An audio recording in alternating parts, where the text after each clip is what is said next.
Já. Calma aí. Foi.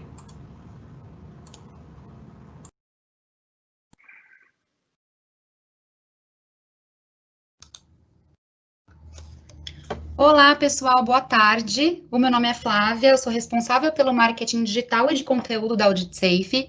Primeiramente, eu gostaria de agradecer a presença de todos neste webinar.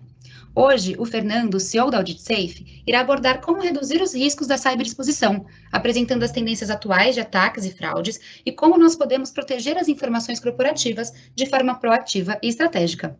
O Fernando é mestre em engenharia da computação pelo ITU-USP, tecnólogo em processamento de dados pelo Mackenzie e bacharel em administração de empresas pela Unisantana.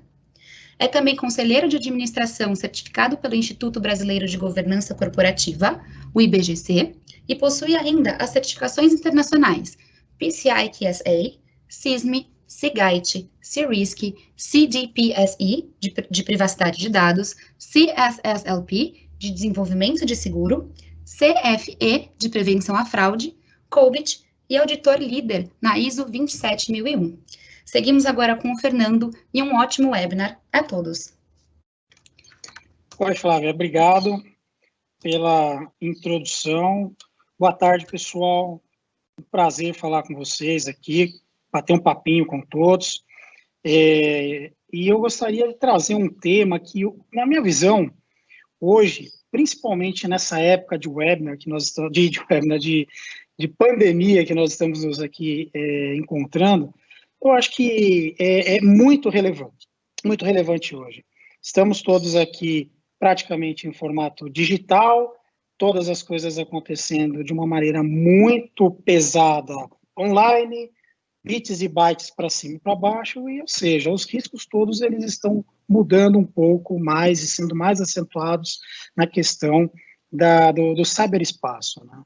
E aí a ideia nesse webinar é comentar um pouquinho com vocês, né? Poxa, eu tenho muitas dúvidas, tenho muitos ataques, a gente tem notado muitas empresas hoje que estão, inclusive, se desfazendo das suas áreas de segurança da informação ou deixando alguns responsáveis por isso, que não é uma prática tão bem adotada, né, tão bem recomendada, por conta da importância que esse tema tem. Então, a ideia é dizer um pouquinho para vocês, né, como é que eu começo isso, Fernando? O que eu tenho que fazer para começar um trabalho interno? Esse é todo um contexto que eu quero dar. Aqui você não vai ver, obviamente, uma solução para todos os seus problemas, a gente está aqui, vai conversar um pouquinho, é um bate-papo, tem um chat aí também que vocês podem fazer suas perguntas, né, a Flávia, que é da nossa equipe de marketing, ela vai olhando essas perguntas, vai selecionar algumas e ao final do webinar eu vou olhar assim, dentro do prazo que nós temos, para fazer aí alguns comentários em cima disso também, tá? Eu acho muito importante, antes de tudo, a gente dar um contexto, né, complementar esse contexto de pandemia que a gente vive hoje. Segurança da informação sempre foi uma coisa que, principalmente quem mexe com dinheiro, é irrelevante. Ninguém coloca dinheiro em banco que não tem segurança, na verdade. Ninguém faz negócio com quem não tem segurança, com quem deixa suas informações pessoais, olha a LGPD, hein? Suas informações pessoais, sua privacidade escancarada. É difícil, né? Eu não me relaciono com esse tipo de empresa, que não dá a mínima relevância com esses cuidados.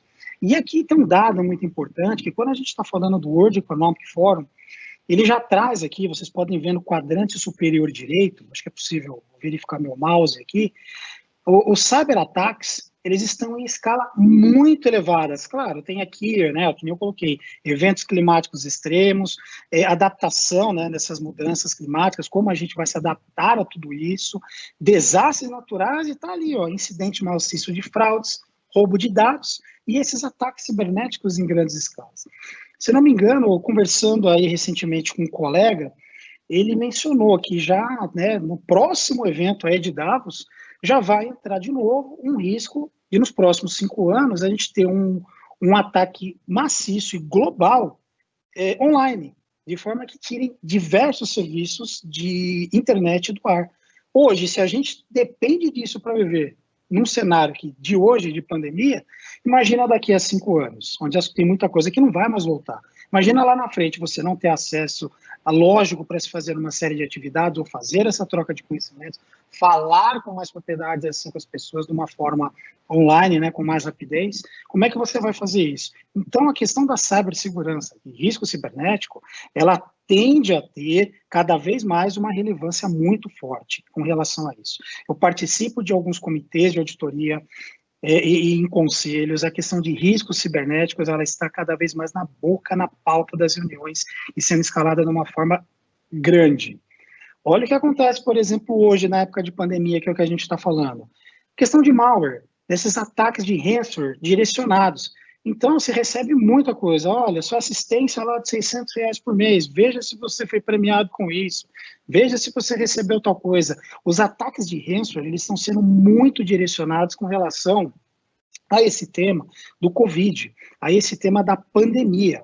Então, e as empresas não estão preparadas para tratar isso. As pessoas não sabem exatamente, pô, recebi um e-mail, não sabem identificar que é um ataque, acabam clicando, comprometendo seus dados, travando, criptografando, paralisando operações de empresa por conta desse tipo de ataque. Que mais que tem aqui de dados para contextualizar? Tudo isso daqui que eu estou falando, gente, são incidentes públicos, tá? Eu tirei aqui de fontes da matéria, de matérias de internet. Você tem a British Airways, ela teve o sistema dela, fluxo de pagamentos de cartão, todo afetado. 380 mil usuários que usavam clientes que usavam esse sistema, foram afetados. E aí, você paralisa parte de suas vendas por conta de um negócio que você não tratou bem com segurança, né? A T-Mobile também teve 2 milhões de usuários afetados. Roubaram senhas, dados pessoais, informações bancárias dos clientes. O que eles fizeram? Invadiram lá uma interface específica, que é o que a gente chama de API. A API também, ela não deixa de ser uma URL, é um website, né? Ela faz uma função específica e ela precisa ser testada. Por exemplo, a sua vulnerabilidade, como se fosse um site de internet. Tem que se fazer esse tipo de análise também. Provavelmente não foi feita da melhor forma possível. Mesmo se foi, não existe nada 100% seguro, né? Que você minimiza o risco disso acontecer. A questão aqui da Marriott, que teve 500 milhões de usuários aí impactados com isso. É uma rede global, levaram informações de telefone, passaporte, dados sobre reservas, cartões, endereços de e-mail, levaram muita informação das pessoas. De novo, a LGPD, cuidado. A Ticketfly, mais 27 milhões de usuários aí também que foram impactados. Então, gente, quando a gente está falando de incidentes públicos, são vários que acontecem, todo dia tem novidade, passa na televisão, passa no rádio, passa nos podcasts, aonde você estiver olhando, você vai estar ouvindo falar em risco cibernético, em problemas, vazamentos de dados. Hoje, então, as coisas estão muito em evidências. E eu que trouxe uma coisa aqui interessante, e no dia 1º de março, olha só, eu estava passeando no shopping com a minha família, o Shopping Center Norte, que fica em São Paulo, né, na zona norte de São Paulo, e andando pelo shopping, eu me deparei com um rapaz ali, ele estava com o computador no colo, essa foto foi eu que bati. Eu fui para lá, falei para minha esposa, nossa, mas sabe o que é o que eu estou imaginando? Fui para cá, fui para lá, voltei, e fui batendo algumas fotos. Aí eu tentei olhar com alguma coisa, parece que ele está com algumas aplicações suspeitas abertas ali, no computador. Então não dá para saber, claro, de fato o que ele está fazendo, mas o que um garoto está fazendo no meio de um shopping, num domingo, com um computador, rodando programas para cima e para baixo, e fazendo o quê? Sem ninguém praticamente do lado dele. É uma coisa suspeita. Para a gente que tem um olho clínico para esse tipo de situação, para mim já denota ali uma situação de risco. Será que ele está tentando pegar algum Wi-Fi, invadir celular, pegar alguma coisa, o que será que ele poderia estar fazendo lá? Então, a questão do risco cibernético, eu falo assim, não tem nada muito de virtual, as coisas são muito reais, as coisas acontecem de forma pessoal e de forma profissional, né?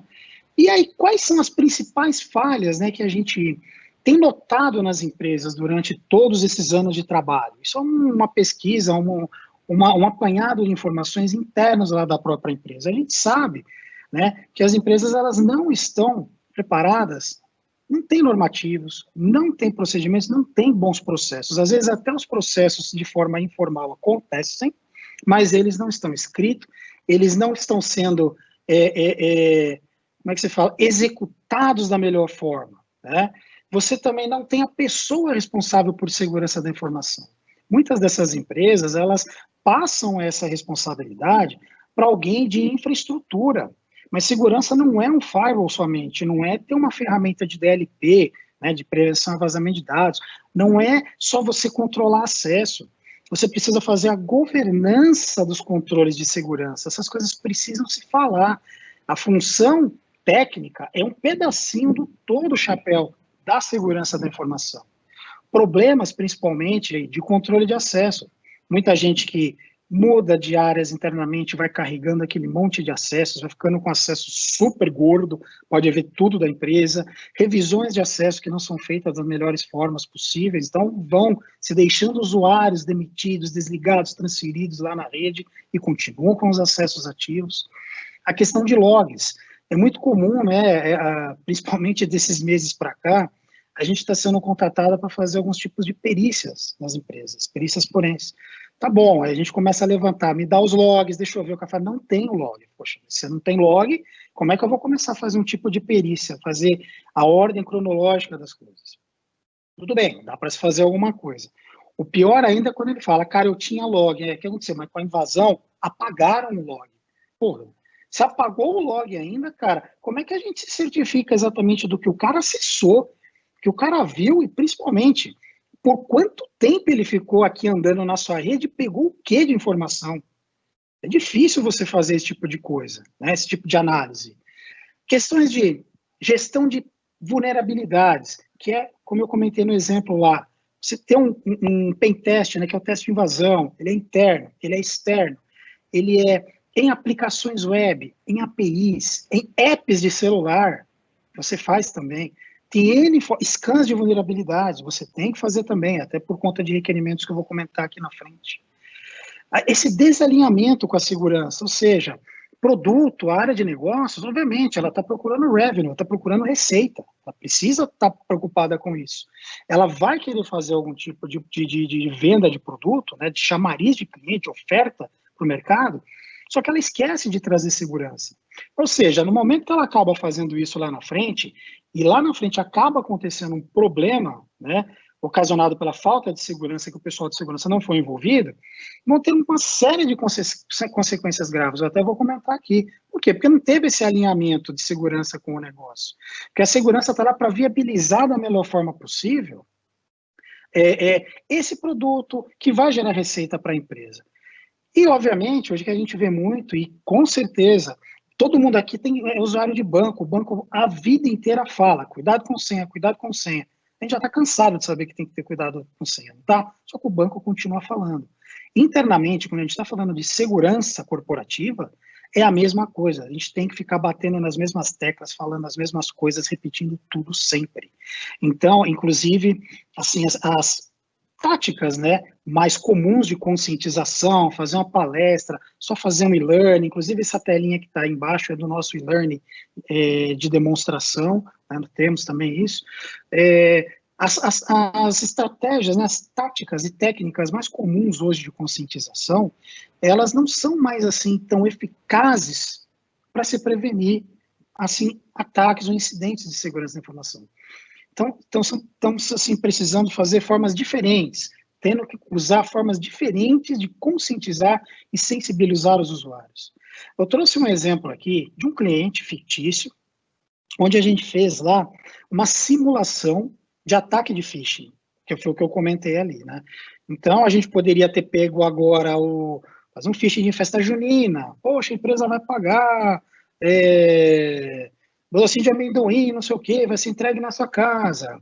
Ou poderia, um outro exemplo que a gente fez numa empresa do setor automobilístico, olha, viaje com segurança para o carnaval, compre pneus com desconto que você é funcionário. Então, ou seja, tem as formas de conversar e simular esses ataques de phishing, e nesse específico, né, que a gente fez para essa empresa, vocês podem anotar aqui, ó, que 257 e-mails que nós disparamos para a base que foi objeto dessa campanha, 67% desses destinatários abriram esses e-mails. Ou seja, se você não conhece o e-mail, já não deveria nem ter aberto. Não está esperando, deveria nem ter aberto. Então, você abriu, Pior, 21% clicou no link. Só de clicar no link, você já pode travar sua máquina, instalar alguma coisa lá ou criptografar sua rede. Já começa por aí. E o pior, esse link, né, quando a gente fez, ele direcionava para uma página pedindo informações. E 7% ainda dessas pessoas foram lá e colocaram senha. Coloque sua senha agora para ver não sei o quê, cadastre não sei o quê, não sei o quê. Tem casos que a gente faz esse tipo de simulação de ataques de phishing para algumas empresas, que a gente vê as pessoas colocando 7, 8, 10 vezes as credenciais de acesso. E não é só a base da pirâmide, não. A média e até o topo da pirâmide a gente observa o comportamento assim. Por quê? Porque falta essa conscientização do risco. E quais os impactos que traz? Lembra que eu falei, quem põe dinheiro em banco? Do desalinhamento de segurança com o negócio. Uma vez que você sofre um ataque de ransomware, por exemplo, você está sendo extorquido, o cara vai querer dinheiro para te dar a senha para você ter acesso aos seus arquivos novamente. Você vai perder cliente, você vai ter prejuízo financeiro, você não está tendo receita. Né? Você vai ter danos à sua imagem. Principalmente essa questão de imagem nos Estados Unidos, ela é uma coisa muito séria, porque a partir de um exemplo lá, né, eu acho que deveria ser assim aqui também, mas a partir do momento que você tem algum vazamento, você se compromete as informações de terceiro, você é obrigado a avisar. Por quê? Para a pessoa ter como se proteger também. Né? Você perde credibilidade. Você tem várias ações judiciais de perdas e danos. Tem que comprovar, né? Mas tudo bem, até lá, cliente tem sempre razão. O que acontece também? Você perdeu o cliente, não tem receita, a sua imagem está comprometida, a credibilidade, custos judiciais, você vai ter que cortar despesa, vai gerar desemprego. E tem casos até de suicídios. Nos Estados Unidos, existe um site lá, alguns sites, na verdade, de relacionamentos extraconjugais. E vazou uma vez a base de dados. Então, quem roubou essa informação sabia quem tinha caso com quem era casado se fazia de hétero, mas também tinha um relacionamento homoafetivo. Então, as pessoas começaram a ser chantageadas por conta disso e algumas acabaram se matando. É grave, muito grave essa situação aqui de proteção da informação, da privacidade de dados. Tá? E, assim, não querendo me fazer o profeta do apocalipse, mas por onde começar? Como é que eu devo fazer para proteger essas informações corporativas? Né? Qual é o caminho, Fernando?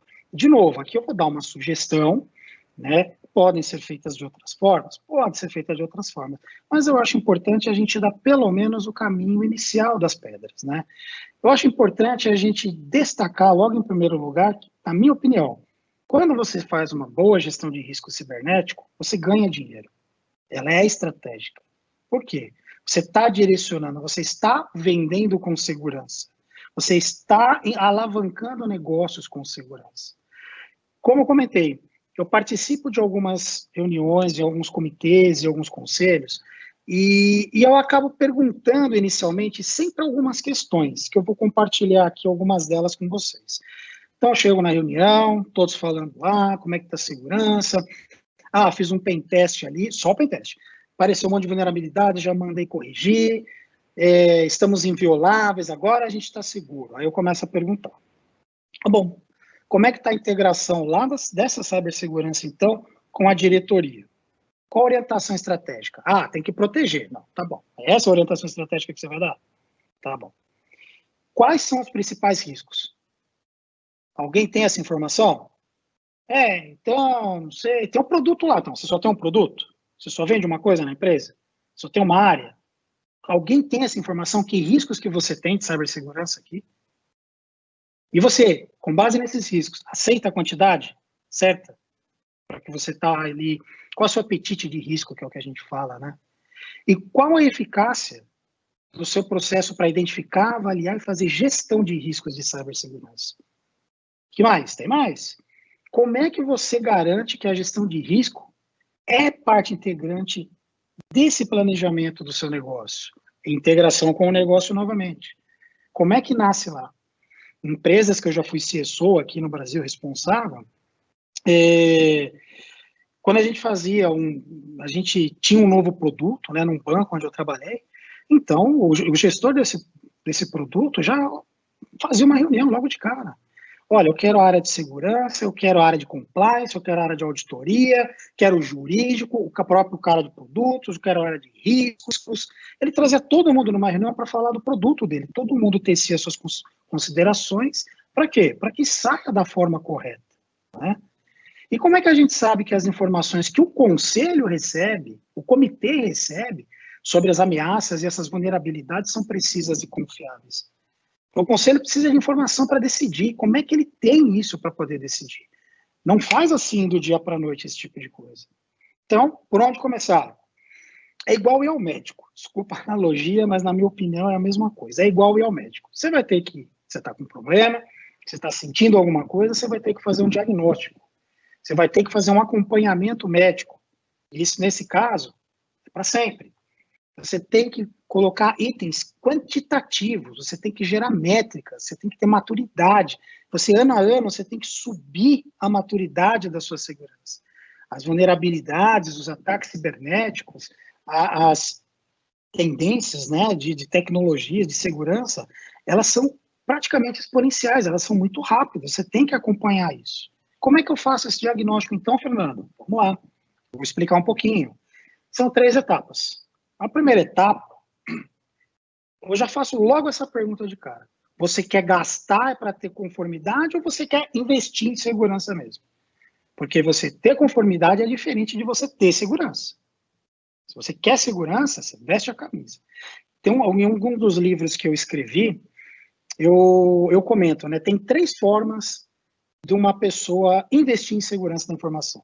Primeira, que é a mais rara, ela sabe que é importante. Eu sei que é importante para o meu negócio, vai alavancar, vai me dar uma imagem muito mais sólida no mercado, meus clientes vão poder confiar mais, sabe que é importante, sabe que precisa se proteger, ele conhece. Essa é a mais rara. A segunda, tem que atender lei. Preciso cumprir regulamento. Aí o cara faz por obrigação, ele faz o mínimo, é o básico do básico. Para depois você ver uma auditoria, você não fez isso aqui a mais. Não, mas não, a lei não pediu, eu faço o básico. E a terceira e última, gente, é quando tem algum problema grave de segurança. Aí ele se conscientiza que precisa fazer o mínimo de segurança da informação. Então, logo de cara, a pergunta para mim é, você vai gastar, vai fazer, depois vai se perder, ou você quer fazer um negócio sério? Quer investir em segurança da informação? Outra pergunta, o que você deseja proteger e onde é que você vai aplicar? É muito importante a gente ter essa consciência.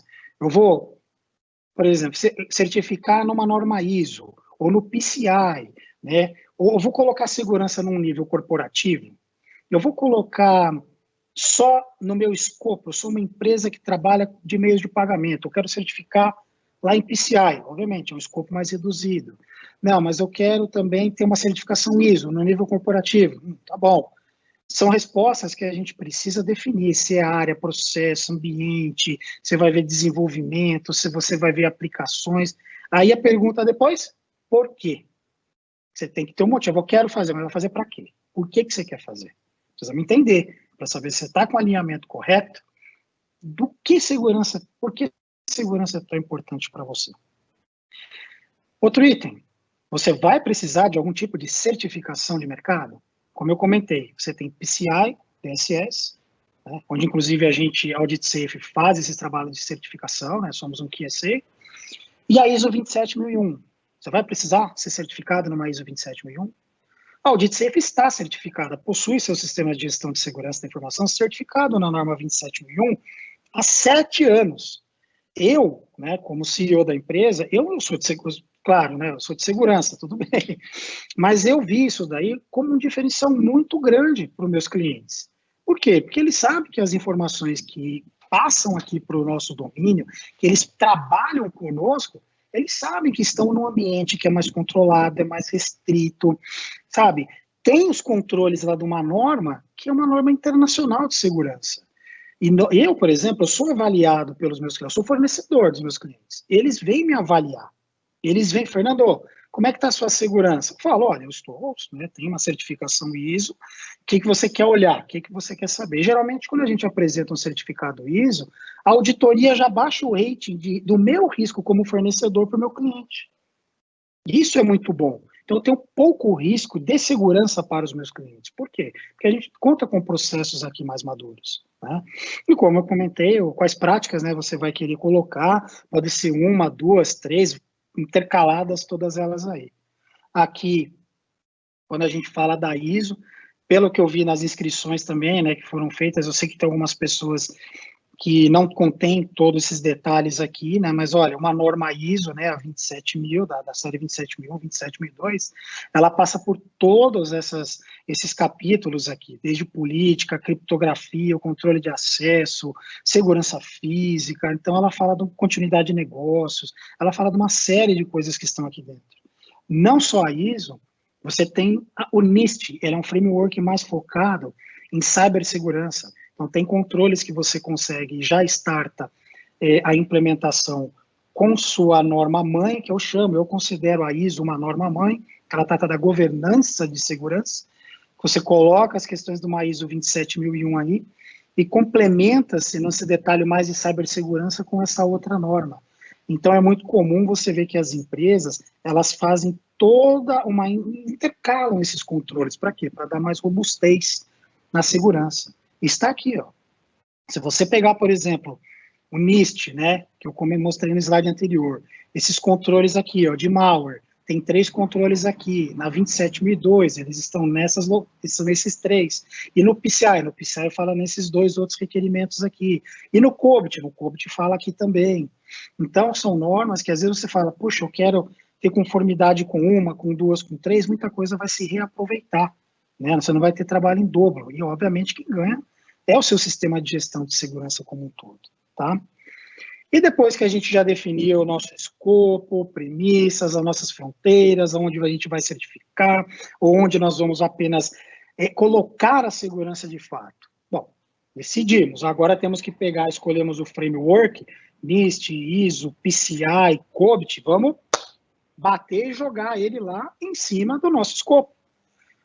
Depois que a gente já escolheu, tem que se fazer o quê? Vamos analisar o que tem de documentação, tem que entender, tem que fazer entrevista, como eu comentei, tem processos formais e informais, às vezes o processo formal, bonito, que está lá, não funciona, ou funciona torto, ou você faz um processo informal, que na verdade ele está sendo muito bem feito, mas precisa só documentar, para ficar um negócio com maior nível de excelência.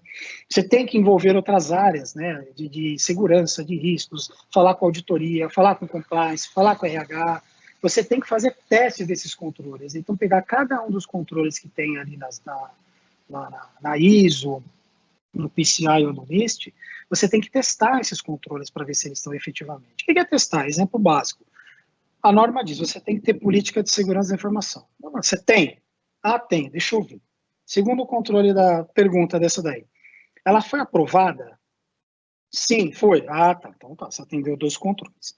Quando que ela foi divulgada? Ih, rapaz, tem uns 3 anos. Então, tá bem atrasada, é bem defasada. Ah, tá, e quando é que ela vai ter a próxima atualização? Não tem previsão. Então, você já tem 2 controles aqui que já não estão adequados àquilo que você está batendo, né, com alguma dessas normas. Então, você tem que testar e validar esses controles que você tem. E depois, obviamente, com base em impacto para o seu negócio, a probabilidade de ocorrência, é você mensurar os riscos. Mensurar.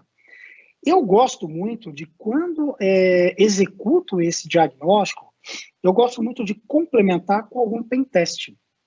Então, nesse pentest, a gente dá um direcionamento, claro, com base já no que foi definido no escopo, né?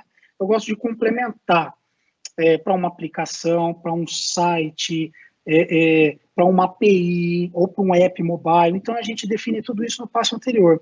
Mas eu acho muito importante a gente complementar esse diagnóstico GRC, vamos dizer assim, com a questão mais técnica de cyber e pentest. E você tem um resultado muito melhor. Porque, assim, quando você... alguns executivos, né, falam, não, roda um pentest, resolve, está resolvido. Não está. Porque se você não tem um processo adequado de gestão de vulnerabilidades, se acabou de resolver, vai aparecer amanhã vulnerabilidade nova, depois de amanhã, e